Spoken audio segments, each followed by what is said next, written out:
किसी जमाने में भारत को सोने की चिड़िया कहा जाता था।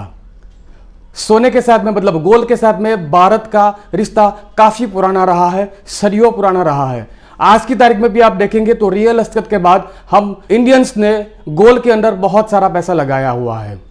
ऑफिशियली ये कहा जाता है कि दुनिया में जितना सोना बनता है, जितना गोल्ड बनता है, उसका 25% ऑफिशियली हम कंज्यूम करते हैं एज एन इंडियन।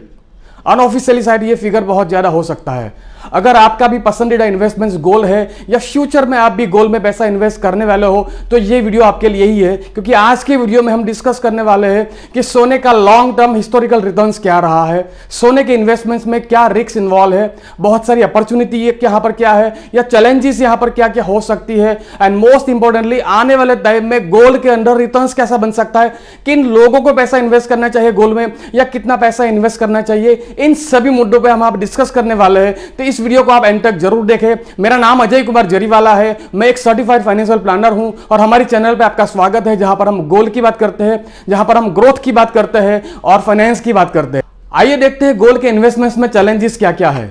दोस्तों, gold is not the income producing assets. अगर आप गोल्ड में पैसा इन्वेस्ट करते हो तो आपको किसी भी प्रकार का कैश फ्लो नहीं मिलने वाला है, मतलब किसी भी प्रकार की इनकम नहीं होने वाली है। अगर आपने रियल एस्टेट की कोई प्रॉपर्टी में इन्वेस्ट किया है, चाहे वो कमर्शियल हो या रेसिडेंशियल हो, वहां से आपको कुछ ना कुछ रेंट मिलने वाला है।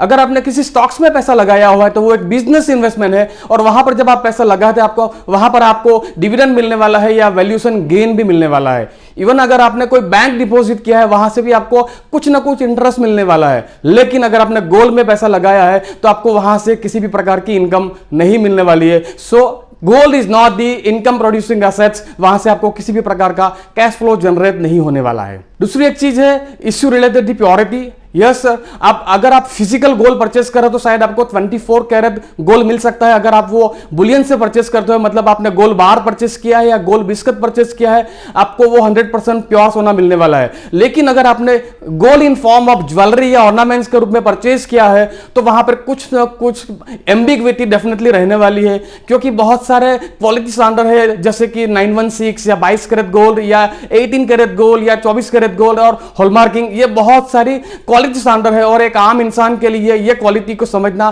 थोड़ा सा कंफ्यूजन हो सकता है। तो क्वालिटी को लेके always there will be an ambiguity. तीसरा मुद्दा है वेरी हाई मेकिंग चार्जेस। दोस्तों, क्या आपको पता है अगर आपने 10 लाख रुपए का गोल्ड परचेस कर दो इन फॉर्म ऑफ ज्वेलरी या ऑर्नामेंट, और जैसे ही आप उस शोरूम से बाहर निकलेंगे ये 10 लाख की ज्वेलरी की कीमत हो जाने वाली है 7.5 लाख या 8 लाख।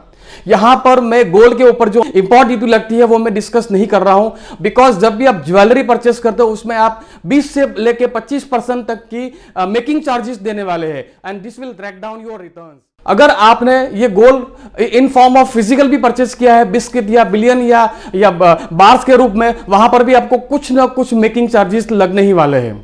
चौथी बात है सेफ्टी एंड स्टोरेज। दोस्तों, आपने फिजिकल गोल्ड परचेस किया है या ज्वेलरी परचेस किया है, सेफ्टी के लेके आपको चैलेंजेस होने वाली है। वो एक बहुत बड़ा टास्क है, एक बहुत बड़ी चैलेंज है, क्योंकि जब आप घर पर रखते हो तो वहां पे उससे चोरी होने की संभावना है। अगर आप इसे बैंक में रखते हैं या लॉकर में रखते हैं तो वहां पर भी आपको कुछ ना कुछ एक्सपेंसेस लगने वाले हैं, कुछ ना कुछ चार्ज लगने वाले हैं। This will again drag down your returns.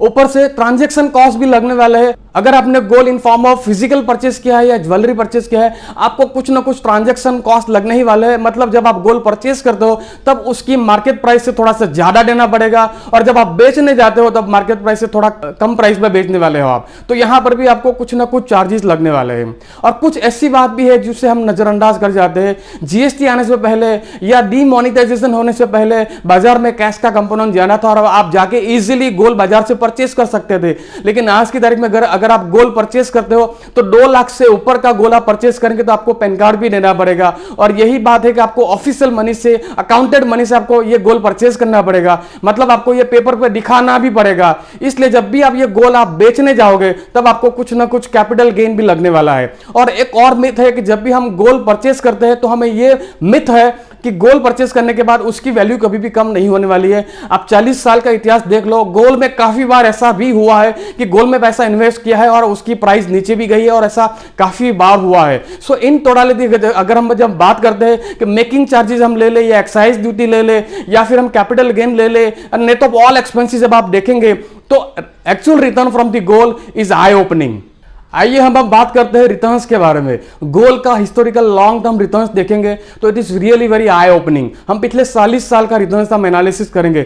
40 साल हम इसलिए ले रहे हैं कि एक इंडिविजुअल अपनी लाइफ में 35 से लेकर 40 साल तक काम करता है, और जब हम 40 साल जितने लंबे पीरियड का एनालिसिस करते हैं तो हमें एक अनबायस्ड डाटा मिलता है। सो 1981 से अब तक का 2021 तक का अगर हम एनालिसिस करेंगे तो आप पाएंगे the returns from the gold is 8.9% only. Yes, this is not very handsome, ये बहुत ज्यादा नहीं है, क्योंकि इस पीरियड में अगर आपने बैंक एफडी भी किया होता था तो उसमें भी करीबन 8.5 से 9% के रिटर्न्स रेंज में ही आपको रिटर्न्स मिला हुआ है। इस पीरियड में अगर हम भारत में इन्फ्लेशन देखेंगे तो इन्फ्लेशन का रेट करीबन 10% रहा है। ऐसा कहा जाता है कि गोल्ड में जब आप पैसा लगाते हो तो वो इन्फ्लेशन के सामने हमें प्रोटेक्शन देता है, लेकिन यहां पर आप पाएंगे कि जो इन्फ्लेशन पिछले 40 साल का रहा है उस इन्फ्लेशन को भी गोल्ड शायद बीट नहीं कर पाया है। एक और शॉकिंग इंफॉर्मेशन में देने वाला हूं। इंटरनेशनल मार्केट में गोल्ड जो है always express in terms of the dollar, और डॉलर की कंपैरिजन में अगर हम रिटर्न्स कंपेयर करेंगे पिछले 40 साल का गोल्ड का, सो रिटर्न्स आर ओनली 3%। शायद आपको लगेंगे कि ये सरप्राइजिंग है, ये शॉकिंग है, बट उसका एक ही आंसर है। 1981 में डॉलर की प्राइस जो है वो 9 रुपीज हुआ करती थी, $1 की कीमत, लेकिन आज की तारीख में $1 की कीमत करीबन 75 रुपीज हो चुकी है। इसका मतलब पिछले 40 सालों में रुपीज जो है वो 9 टाइम्स डेप्रिसिएट हो चुका है। ये डेप्रिसिएशन की वजह से आपको गोल्ड के अंदर 9% का रिटर्न्स दिख रहा है। अगर यही रिटर्न्स अगर हम डॉलर के टर्म में कंपेयर करेंगे तो it will be just 3%, and this is very very disappointing. दोस्तों, आशा करता हूं आज का मेरा ये वीडियो आपको पसंद आया हो। ये वीडियो का सेकंड पार्ट बहुत जल्दी रिलीज होने वाला है, जहां पर मैं बात करूंगा कि आने वाले टाइम में गोल्ड के अंदर क्या रिस्क हो सकते हैं, उसके रिटर्न्स क्या हो सकते हैं। सो दोस्तों, इस वीडियो को लाइक शेयर और सब्सक्राइब जरूर करें और इस वीडियो का सेकंड पार्ट जरूर से देखें। Thank you very much.